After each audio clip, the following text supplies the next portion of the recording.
कर अपनी जिंदगी में उसके तरीके को डालकर जिंदगी गुजारोगे तो रब कायनात की कसम अल्लाह तबारक व तआला फरमाता है तुम कामयाब हो जाओगे। और लोगों आप अल्लाह तबारक व तआला फरमाता है वो दुनिया में रहने वाले इंसानों मैं नबी को भेजता हूँ, उसका तरीका भी निराला, उसका रहन सहन भी निराला, उसका खान पीन भी निराला, उसका हर तरीका निराला ही निराला है। अगर तुम उसके तरीके पे अपनी जिंदगी गुजारोगे तो कामयाब हो जाओगे। अगर तुम उसके तरीके के खिलाफ अपनी जिंदगी गुजारने पर आमादा हो जाओगे, अगर तुम उसे छोड़कर अपनी मन मानी जिंदगी गुजारोगे तो तुम शैतान के नक्शे पर शैतान के नक्शे कदम पर चलने लगोगे। और जब तुम शैतान के नक्शे कदम पे चलोगे तो शैतान तुमको बुरी बातों की तरफ गामजन करेगा, गलत कामों की तरफ ले जाएगा। इसलिए अपने आप को ये समझना चाहिए कि हम जो तरीका इख्तियार कर रहे हैं क्या वो शैतान वाला तरीका तो नहीं है, जो हम काम कर रहे हैं वो शैतान वाला काम तो नहीं है। ओ लोगों मैं आपको ये भी बता देना चाहता हूँ, अभी कितने ध्यान से इस माइक के जरिए से आप अल्लाह और उसके रसूल का नाम सुन रहे हो, कुरान का नाम सुन रहे हो, कुरान की आयतें सुन रहे हो और नबी के अशार सुन रहे हो, लेकिन होता क्या है जब प्रोग्राम खत्म हो जाता है तो यही माइक के जरिए यही हॉर्न के जरिए हम तरह तरह के क्या कहते हैं तरह तरह की बुराइयों पर आमादा हो जाते हैं और इस हॉर्न के जरिए से इस माइक के जरिए से हम गाना बजाना शुरू कर देते हैं, गाना बजाकर सुनना शुरू कर देते हैं। मुझे बताओ अगर एक तरफ ये दीन की बात सुनी जा रही है और दूसरी तरफ बुराई पर आमादा होना चाहते हो तो बताओ क्या वो दीन की बात हो सकती है? क्या मेरी ये मजलिस कबूल हो सकती है? क्या मेरा ये प्रोग्राम कबूल हो सकता है? क्या ये नजात दिला सकता है?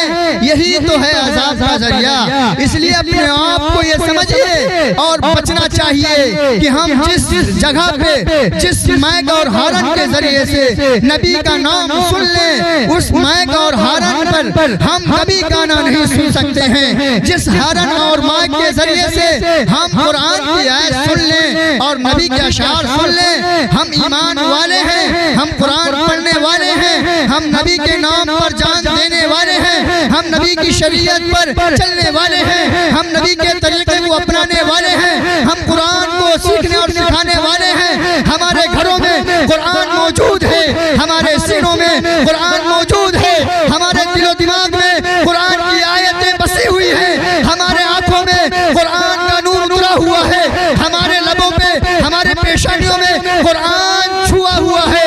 इसलिए हम कुरान पे अमल करते हैं और नबी की शरीयत पे अमल करते हैं और नबी के तरीके पे अमल करते हैं। इसलिए वो ईमान वालों अपने आप को समझना पड़ेगा, अपने आप को समझना पड़ेगा और कुरान पर अमल करना पड़ेगा, वरना याद रखो ये गाना बजाना हमें शैतान के रास्ते पे ले जाएगा। और कुरान शाहिद है, कुरान ऐलान करता है और बयान करता है या अय्युहल्लज़ीना आमनू ला तत्तबिऊ खुतुवातिश शैतान। अल्लाह इरशाद फरमाता है वो ईमान वालों शैतान के नक्शे कदम पे मत चलना। अगर तुम शैतान के नक्शे कदम पे चलोगे ना तो तुमको शैतान बेहयाई की तरफ आमादा कर देगा, बुरी बातों की तरफ गामजन कर देगा, बुरे काम करवाएगा, गलत तरीके की तरफ ले जाएगा, कभी तुमको लड़वा देगा, कभी गाली गलौज में मुलव्विस कर देगा, कभी फसादात में फंसा देगा। अरे शैतान बहुत खतरनाक है। अरे ये वही शैतान है जिसने हमारे और आपके बाप दादा आदम अलैहिस्सलाम को सजदा नहीं किया, इनकार कर दिया। अरे जब उसने अल्लाह के हुक्म को ठुकरा दिया ओ ईमान वालों तो क्या वो हमें क्या बहकाने से बाज आएगा? नहीं नहीं, हमारे दाएं भी आएगा, हमारे बाएं भी आएगा, हमारे आगे भी आएगा, हमारे पीछे भी आएगा। उसका जहां तक मर्जी होगा, जहाँ तक जी चाहेगा बहकाता चला जाएगा। इसलिए अपने आप को समझना है कि अगर हम निकाह करते हैं, अपनी बेटी की शादी करते हैं और या बेटा की शादी करते हैं, तो फजूल खर्चे से अपने आप को बचाना है, शैतानी वसवसे से बचाना है और अपने माहौल को चेंजिंग में लाइए। अपने माशरे में ये जो बुराइयां फैलती चली जा रही हैं, मैं आपको ये बता दूं, चाहे वो गीत के नाम पे हो, चाहे कोई रस्म हो, चाहे कोई रसूम हो, ये सब शैतानी हरकत है, ये बुरे काम हैं। इससे बाज आ जाइए और अपने घर वालों को रोकिए और मना कीजिए कि हम जहाँ पर नबी की सुन्नत जिंदा करते हैं, उस जगह पे हम शैतान को आना पसंद नहीं करते। अरे जिस जगह पे हम अपने नबी की शरीयत को जिंदा करना चाहते हैं, नबी के कानून पर अमल करते हैं, उस जगह पे हम शैतान को कैसे हायल होने दें, उस जगह पे हम शैतान को कैसे रहने दें। उसको भगाने की कोशिश कीजिए और नबी की सुन्नत को सुन्नत के तरीके पे जिंदा करने की कोशिश कीजिए। और मैं आपको ये भी बता देना चाहता हूँ, वो लोगों, आज हमारे माहौल में ये ऐसी वबा फैल गई है। किस चीज की वबा फैल गई है दोस्तों?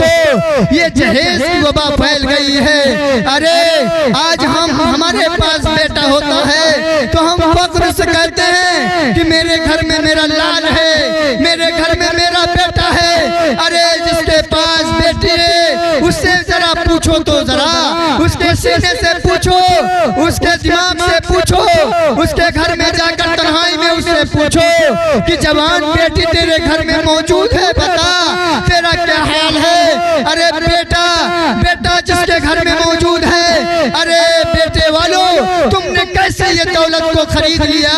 तुमने रुपया पैसा की क्यों लालच किया?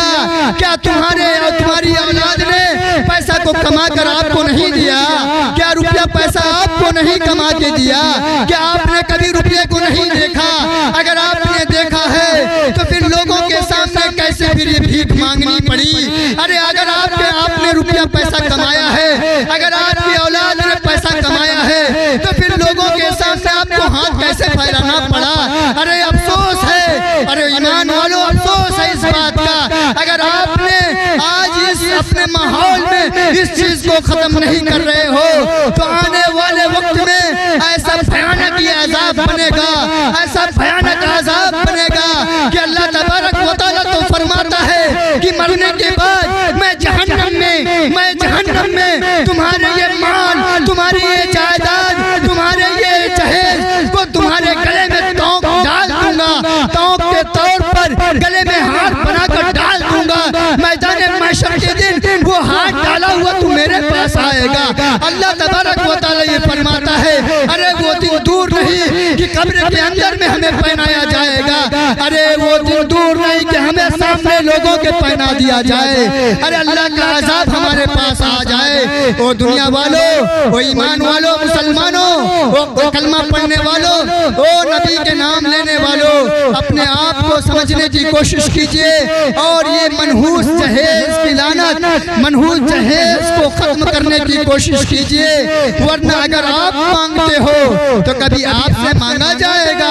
अगर आपके पास बेटी नहीं है तो आपके भाई के पास तो जरूर बेटी होगी। अगर आपके भाई के पास बेटी नहीं होगी तो आपके रिश्तेदार वालों के पास बेटी होगी। अगर रिश्तेदार वालों के पास नहीं होगी तो गांव मोहल्ले में बेटी होगी। अगर कहा गया है, अभी बयान में कहा जा रहा था कि अगर दूसरे की बेटी है वो आपकी बेटी है, गांव में एक बेटी एक लोग में नहीं होती है, अरे पूरे समाज की बेटी होती है, पूरे गांव मोहल्ले वाले की बेटी होती है। वो दुनिया वालों, अपने आप को समझो और इस चीज को खत्म करने की कोशिश करो। अरे अपने नबी के तरीके को तो जरा देखो, अपने नबी के उसूल को तो देखो। अरे आपके नबी, हमारे नबी ने क्या शादी नहीं किया? क्या अपनी बेटी की शादी नहीं किया? क्या अपनी शादी नहीं किया? कैसे शादी किया? अरे उम्मत को शादी करके दिखाया, अपनी बेटी की भी शादी किया और लोगों को दिखाया कि देखो मैं अपनी बेटी की शादी कैसे कर रहा हूँ। अरे वो तो क्या वो गरीब थे? क्या वो लाचार थे? क्या उनके पास रुपया पैसा नहीं था? क्या उनके पास दौलत नहीं थी? अरे दौलत इतनी थी कि अगर आसमान की तरफ उंगली उठा देते तो दौलत का अंबार लग जाता। अगर दौलत इतनी थी कि आसमान की तरफ सिर्फ आंखों का इशारा कर देते तो दौलत आसमान से बारिश की तरफ